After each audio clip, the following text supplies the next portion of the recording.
If you're struggling with Evil Ivy Hunt or Infinity War, then maybe what you need is a Woodland Guardian or two. Hello for the first time or welcome back. Today we'll take a deeper dive into the Woodland Guardian, a tank class healing troop. The Guardian can only be gotten in the Wheel or Card Master. For a tank unit, he's fairly weak in both health and attack. But like the Flame Duelist, his low health is offset by some perks. His healing ability, which not only heals nearby allies, but himself. Having a low attack makes sense for a tank unit, especially when they are self-healing. Every 12 seconds, his healing goes off, healing 30% plus the set healing amount, which depends on what level he is at. At level 4, it's 3000 HP, affecting roughly 1.2 square radius around him. Because his ability takes a long time to trigger, the best way to use him is to place him in the back. With the right army composition, when playing backstab or flanks against other backstab or outflanks, place him in the back, off to the side of your choice. He will follow an upside-down J path, walking through the range units, healing them, and any melee units that is with him. Following this path, your hope is for him to stay behind your tanks and other melee units to survive long enough so he can slowly tip the battle in your favor. To play him in a split against other split, you want to place him on your strong side in the outer corner tile that gets pushed out. It's key to make sure that side has good tanks and heavy hitters to be able to close out the enemy weak side. Placing him there will allow him to follow this path. Doing so will keep him fairly safe.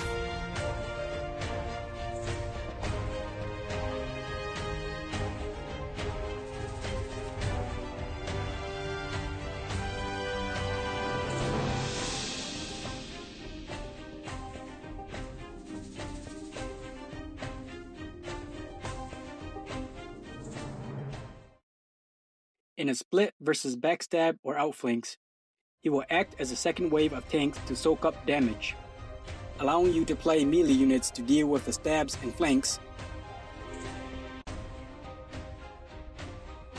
and heal them on the way up.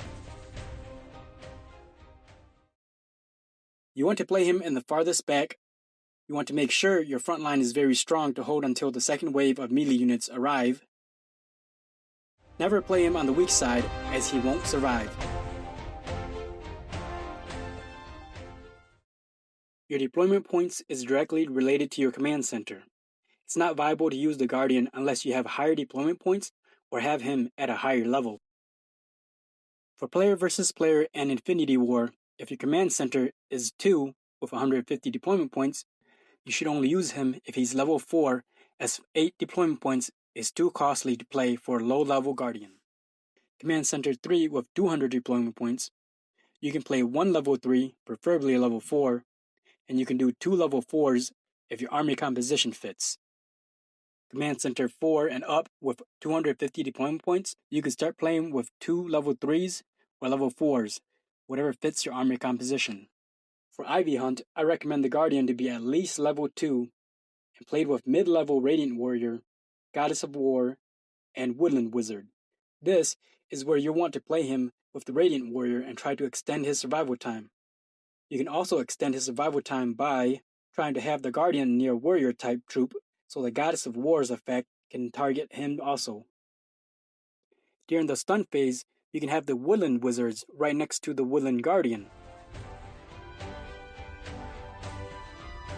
During the knockback phase, you're going to want the Woodland Wizards spread out, so that when he gets knocked back and comes back in, he's within healing range of one of the wizards.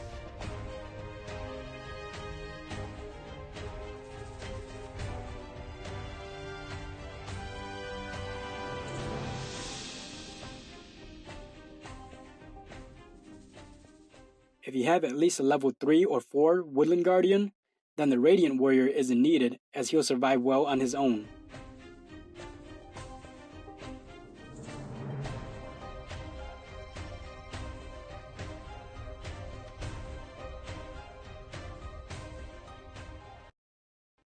For Infinity Wars, you'll want him to be at least level 3, standing with the Radiant Warrior.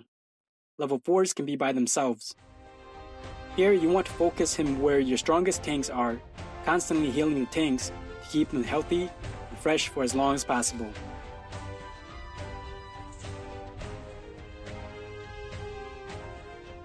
Bonus tip.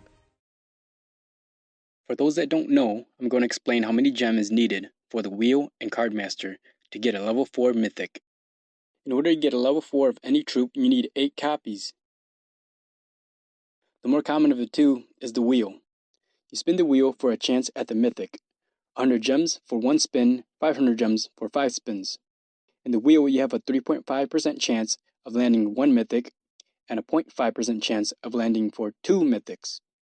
You also get a free copy at 10 spins in this chest, and after 25 spins, you get 1 more in this chest, and after 100 spin, you get 2 out of this chest. Here is the math after asking Google. The average spin to get him is around 110 spins, meaning you need an average of 11,000 gems, but I recommend having a few thousand extra, around 13,000. Next, the card master. There's 12 cards. Once shuffled, they will be all face down, like these. You can draw all the cards, but that's counterintuitive. Instead, you want to draw until you flip the mythic, and then reset and reshuffle. Each draw costs 250 gems. Here's the math for that from Google. If the average is 33, then you need 9,000 gems, but I recommend having around 12,000 to be safe. The math also includes the free mythics that you get from this chest here after 10 draws, 30 draws, and 60 draw. And with that, guys, sums it up. If you are still here with me, please hit the like and subscribe button. Until next time.